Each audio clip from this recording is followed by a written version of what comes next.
Okay, they're asking me to mention the percentage improvement of emotional PMS during the clinical trials.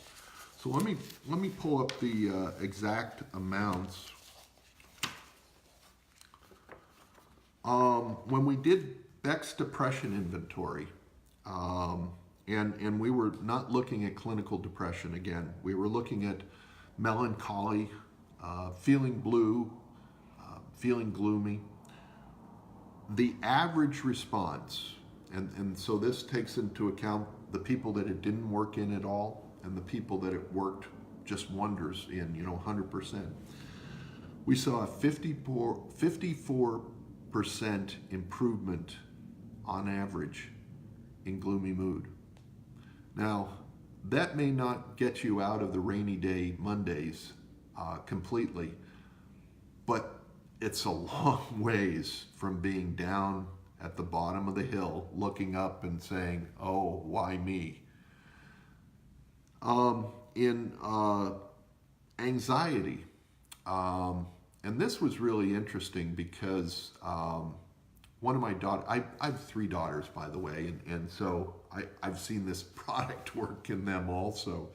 One of my daughters has an anxiety issue from time to time, and I've seen this just like, it's like turning on, it's like she takes it in about 10 minutes later, it's like, are you okay? And she, yeah, I'm fine, why? It's like, oh, well, never mind. So yeah, we saw a 51% improvement in anxiety, and anxiety can be very debilitating. It can stop you from going out and seeing your friends. It can stop you from making contact, meaningful contact with your husband or your boyfriend. It can just freeze you up so that you don't know what to do next, and then the gloomy mood sets in, and you feel this weight coming down on you, and it's just pressing down, and so we want to take that weight off of you. The perceived stress, and here's something that's interesting. Perceived stress is how you look at a situation. So some people get on a roller coaster and they're like, yahoo! And they don't have perceived stress about the event. My wife, on the other hand, we were going up on a roller coaster when we were first dating. She was trying to impress me by not saying, no, let's not ever do this. And so she's sitting beside me. I had to hold her in the car so that she wouldn't climb out onto the tracks. She had that much anxiety about it. So perceived stress.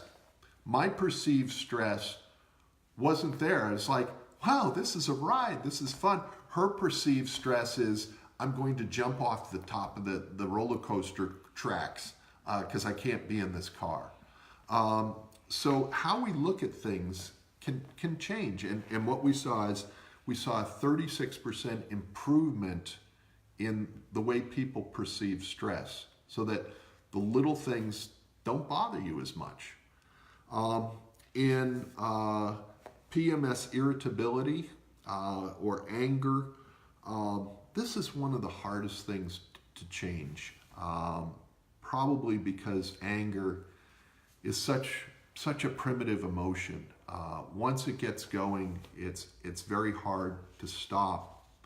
And the people that research anger tell me that one of the ways is to try to set yourself aside when you are angry and just look at it as an event.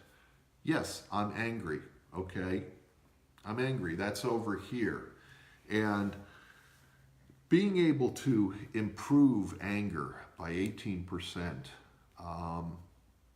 could be a substantial improvement in your life, even though it's not 100%. But being able to take that edge off, being able to say, oh, let's move this from in here where it's just tearing me apart to let's put it out here. seems to help a lot of people. Seems to help a lot of people.